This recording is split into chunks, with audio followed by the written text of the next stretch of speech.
Hello दोस्तों, आज हम बात करेंगे सियाटिका की, जिसको अलग अलग भाषा में अलग अलग नाम से जाना जाता है।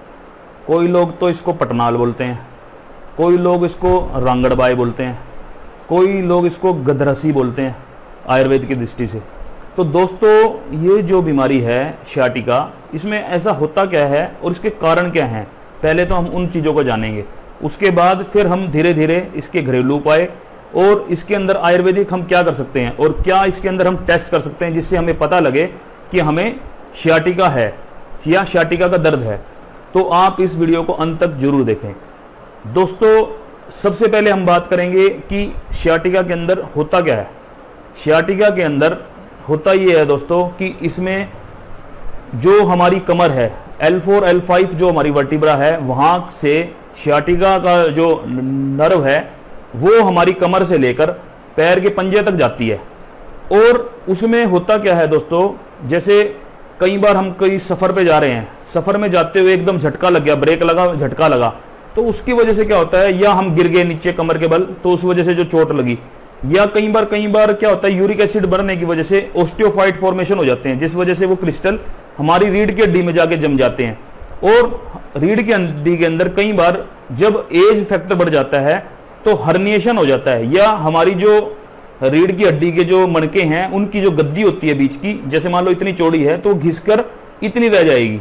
जब वो स्पेस उसका कम हो जाएगा, हर्निएशन में जब हो जाएगी हमारी रीढ़ की हड्डी, तो उससे क्या होगा दोस्तों, उससे होगा ये, जो वहां पे मैंने अभी बताया सियाटिका जो जा रही है वहां से, उसके ऊपर दबाव डलेगा। जब उस पर दबाव डलेगा तो फिर वो क्या करेगी, वो कह देते हैं ना कि जब हम किसी को अकारण तंग करेंगे तो वो हमें तंग करेगा। यही कारण होता है कि जब हम सियाटिका के ऊपर प्रेशर क्रिएट करते हैं तो वो जहां जहां से चलती है, जैसे कुल्ले की हड्डी से लेकर और वो पैर के पंजे तक नीचे तक जाती है, तो वहां पर वो अपना दर्द महसूस करवाएगी। उसमें मरीज को ऐसे लगेगा जैसे किसी ने डोरा खींच दिया हो या धागा खींच दिया हो, इस तरह का दर्द होगा। और चलते हुए बिल्कुल ऐसा लगेगा जैसे पट में से और पैर के पंजे में बिल्कुल इतना सीवियर पेन की भी, और ऐसा नहीं है कि एक ही टांग में होगा, ये दोनों टांगों में भी हो सकता है, ये एक टांग में भी हो सकता है। तो दोस्तों, इसके अंदर अब हम बात करेंगे कि टेस्ट क्या करेंगे जिससे हमें ये पता लगे कि हमें सियाटिका है भी कि नहीं है। सबसे सिंपल सा टेस्ट है, इसके अंदर कोई बहुत ज़्यादा वो करने की जरूरत नहीं है। सीधे अपने कमर के बल आप लेट जाएं, एक और दोनों पैरों को आप नीचे की साइड में फैला लें। फैलाने के बाद आप अपने एक एक टांग को 90 डिग्री के एंगल पे ऊपर उठाएं। जब आपको ये लगे कि जिस 90 एंगल के डिग्री तक अगर आपकी उठ जाती है, तो इसका मतलब आपका स्ट्रेट लेग टेस्ट नेगेटिव है, यानी आपको सियाटिका नहीं है।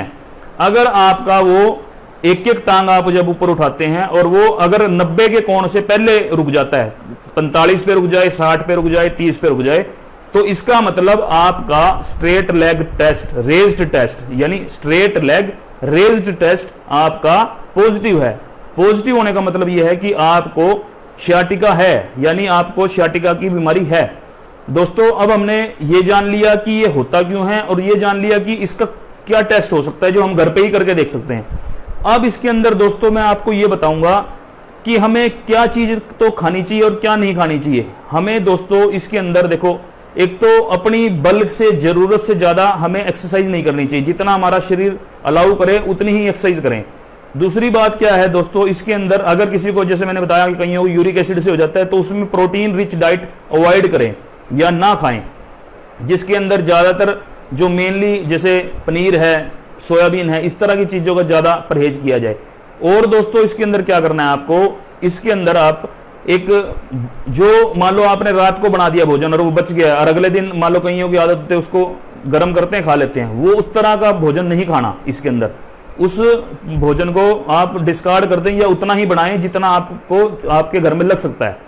और क्या करना है दोस्तों, इसके अंदर हमें अपने खान पान का सिस्टम को अच्छा रखना पड़ेगा, हमें अपनी अग्नि को प्रज्वलित रखना पड़ेगा, उसको मंद नहीं पड़ने देना। यानी खाने के साथ में, भोजन के साथ में ठंडा पानी नहीं पीना, खाने के आधा घंटा पहले या बाद में आपने पानी पीना है। ये इस तरह की छोटी छोटी चीजें जो है, देखो हमारी आम दिनचर्या का ही एक पार्ट है, उसी को अगर हम सुधार लेंगे तो हम अपनी ये जो कि भी क्या हम करें और क्या ना करें, तो वही चीजें हैं, बहुत ज्यादा वो नहीं है, डिटेल की बातें तो वही है। देखो बार बार हम वही करते हैं, अगर होता देखो जो भी रोग है मिथ्या आहार विहार से ही है, कि जब भी कोई रोग का कारण वही बनती हैं बातें। अब बात आ जाती है कि हम घरेलू उपाय क्या करें कि जिसकी वजह से हम इस बीमारी से निकल सकते हैं।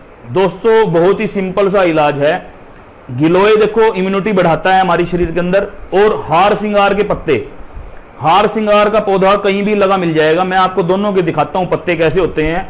उनको आपने क्या करना है दोस्तों, 4-5 पत्ते हार सिंगार के और गिलोय के पत्ते भी, और गिलोय की कच्ची गिलोय जो कच्चा पार्ट होता है उसका छोटा सा उसका मतलब उसकी टहनी भी, उसको आप क्रश कर यानी कूटने के बाद आप क्या करें, 4 गिलास पानी के अंदर उसको उबलना टेक दें। जब वो आपका उबलकर 1 गिलास रह जाए, 4 गिलास 1 गिलास रह जाए, तो उसको उतार लें, छान लें। छानने के बाद आप उसको पी लें सिप सिप कर। तो आपकी जिस भी तरह की बीमारी होगी ये शाटिका की, जिसके अंदर पटनाल अब जिसको बोला जाता है, वो आपकी बिल्कुल खत्म हो जाएगी। और दोस्तों अभी मैं आपको एक बार दिखाता हूं पत्ते।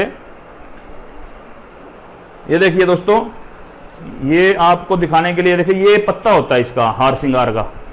इसमें क्या होता है देखो, इस एक साइड में तो ये खुरदरा होता है, ये देखो जैसे मैंने उंगली फेरी तो यहां से ये कांटेदार है, दूसरी साइड से प्लेन होता है। और ये देखो बड़ा सिंपल सा पत्ता होता है ये। और आपको कहीं भी आपके जो आप कभी देखेंगे इस पत्ते की शक्ल देख लो आप कैसी होती है, या गूगल पे भी आप हार सिंगार लिखेंगे तो आपको पत्ते की फोटो पता लग जाएगी। तो ये पत्ता है हार सिंगार का, इसके 4 से 5 पत्ते आपने यूज करने हैं। और ऐसे ही दोस्तों ये देखिए, ये गिलोय की बेल है जिसके ऊपर ये पान के पत्ते की तरह का पत्ता लगता है। और इसकी मैंने जो बताया था कि कच्ची टहनी तोड़नी है। कच्ची टहनी तोड़ने से क्या होगा, कच्चे के अंदर क्या होता है, इसके अंदर जूस प्रचुर मात्रा में होता है। जैसे जैसे बड़ा होता जाता है उसके अंदर क्या होता है, वो सूखती चली जाती है। तो इसके अंदर से आपने एक तो इसके 4-5 पत्ते तोड़ लेने हैं, और इसकी इतनी एक टहनी तोड़ लेनी है, 1 उंगली भर, और उसको कूट कर आप अपना पानी में, जैसे मैंने बताया 4 गिलास पानी जब 1 रह जाए तब आपने पीना है। अब दोस्तों इसके अंदर हम आयुर्वेदिक सिस्टम क्या करें, जब क्योंकि being a Ayurvedic physician, Ayurvedic doctor होने के नाते मेरा ये फर्ज बनता है कि मैं आयुर्वेदिक जरूर आपको बताऊं। तो आयुर्वेदिक इसके अंदर दोस्तों बहुत ही सिंपल सी दवाई है। हमें क्या करना है, त्रयोदशांग गुग्गल आपने ले लेना है। और दोस्तों इसके अंदर आपने क्या करना है, एक आप इसके अंदर चंद्र प्रभावटी, ये दोनों गोलियां आप 2 गोली सवेरे 2 शाम को आप ले लें भोजन के बाद, और 1 चम्मच अश्वगंधा चूर्ण रात्रि सोते हुए दूध के साथ ले लें। यही इसका इलाज है। और इसके अंदर सबसे बड़ी बात यह है कि भी अब आपको मैं थोड़ा सा इसके अंदर ना सिकाई का और बताऊंगा। क्यों, क्योंकि क्या होता है देखो, दर्द जब भी होता है तो हम हर बार ये कहते हैं कि सेक करने से आराम मिलता है। इसके अंदर हम 2 तरह से सेक कर सकते हैं दोस्तों। एक सेक हमने करना है गर्म पानी के, वही 4 गिलास पानी को गर्म कर लें, बॉयल कर लें, उसमें सेंधा नमक डाल लें। सेंधा नमक डालने के बाद आप क्या करें दोस्तों, गिल्ली सिकाई बोलेंगे इस मेथड को जो मैं बता रहा हूं। उसके अंदर क्या करें, आप सूती कपड़ा डिप कर लें, डिबो दें। डिबोने के बाद, निचोड़ने के बाद आप अपने कुल्ले से लेकर उसकी सिकाई टांग के पंजे तक करते चले जाएं, धीरे धीरे धीरे धीरे। आपको दोस्तों जो अकड़न होगी शरीर के अंदर या आपकी टांगों के अंदर, वो बहुत जल्दी रिलीज हो जाएगा, बहुत जल्दी उसमें आराम मिल जाएगा। दूसरा सिकाई का तरीका क्या है दोस्तों, दूसरा तरीका ये है, आप रेत ले लें, रेत को कढ़ाई में गर्म कर लें, गर्म करने के बाद उसकी पोटली बना लें। पोटली से अब आप सेक कर सकते हैं। पोटली से सेक करने का फायदा यह रहेगा कि जैसा आपका शरीर का आकार है उसके अकॉर्डिंग ही वो पोटली सेक करती चली जाएगी। तीसरा सेक करने का तरीका है दोस्तों, कुकर ले लें आप, कुकर के अंदर पानी डाल दें, 4 गिलास पानी डाल दें और उसके अंदर भाप बनने दें। जब उसमें पूरी भाप तैयार हो जाएगी तो उसकी सिट्टी उतार दें ऊपर से, और सिट्टी उतारने के बाद जो पाइप ऐसी ले लें जो पाइप उस सिट्टी की जगह पे लग सके, और उस पाइप से आगे से कपड़े से पकड़कर आप अपनी पूरी टांग पर, मैं तेल भी बताऊंगा कि तेल कौन सा लेना है आपने, उस एक तेल की मसाज कर लें आप पूरी टांग से, कुल्ले से लेके पंजे तक मसाज करनी है, रगड़ा नहीं मारना। तो आप उसके बाद फिर उस पूरी की पूरी टांग पे आप भाप लें दूर से, ज्यादा पास से लेंगे तो जल सकता है, तो इसलिए दूर से आप उसकी पूरी की पूरी कुल्ले से लेके पैर के पंजे तक भाप ले। मैं कहता हूं दोस्तों इतना आराम मिलेगा आपको, आप खुद कहेंगे कि भी बहुत, इस चीज में तो मेरे को बहुत मजा आया। दोस्तों अब हम बात करेंगे कि अब ऐसा क्या तेल तैयार करें जो हमारा को शियाटिका के दर्द में आराम दे सके। तो उसके लिए बहुत ही आसान है, हम हमारे घरों में अवेलेबल है और हम अपना आराम से बना सकते हैं। दोस्तों उसके लिए क्या करना है, आपको तिल का तेल ले लें आप, आधा लीटर तिल के तेल के अंदर आप 1 चम्मच भर लाल मिर्च, 1 चम्मच भर अजवाइन, 1 चम्मच भर उसके अंदर अदरक का पाउडर और 1 चम्मच भर आप उसके अंदर लहसुन का पाउडर, इन सब चीजों को मिलाकर दोस्तों ये 40 ग्राम के करीब आपका पाउडर तैयार हो जाएगा या पेस्ट तैयार हो जाएगा। उसको आप बॉयल कर लें और जब तक बॉयल करते रहें जब तक वो जल ना जाए और वो तेल का जो रंग है काले रंग का ना हो जाए। उसके बाद आप उसको छान लें। छानने के बाद आपने क्या करना है दोस्तों, कमर से लेकर पैर के पंजे तक ऊपर से नीचे तक की मसाज करनी है। ऐसे ऐसे नहीं करनी, ऐसे करोगे तो क्या होगा, एक तो बालों को बाल फट जाएंगे वहां से, दूसरा क्या होगा जो दोष निकलने हैं शरीर से वो उनकी एक ही दशा हो, ऊपर नीचे नहीं रगड़ा मारना। आपने क्या करना है, कमर से लेकर पैर के पंजे तक की मसाज करनी है। तो दोस्तों ऐसे ही आपके साथ बार बार मिलने का मौका मुझे मिलता रहता है और एक आप लोगों के मुझे सबसे बड़ी बात यह है कि इतने व्यूज़ आप करते हैं और इतने आपके कमेंट्स आते हैं, उनको जो मैं पढ़ता हूं तो वहीं से मुझे मिलता है कि भी आज ये टॉपिक बनाया जाए। जैसे कि शियाटिका के लिए मेरे पास कई कमेंट्स आए हुए थे कि डॉक्टर साहब शियाटिका के ऊपर कब बात करोगे, तो आज मैंने सोचा कि चलो शियाटिका को ही लिया जाए। तो दोस्तों ऐसे ही हर बार अलग अलग टॉपिक के साथ मैं आता रहूंगा। आपका साथ के बहुत अच्छा लगता है मुझे कि भी आप लोग मुझे इतना पसंद करते हैं, उसके लिए बहुत बहुत धन्यवाद। जय आयुर्वेद, जय भारत।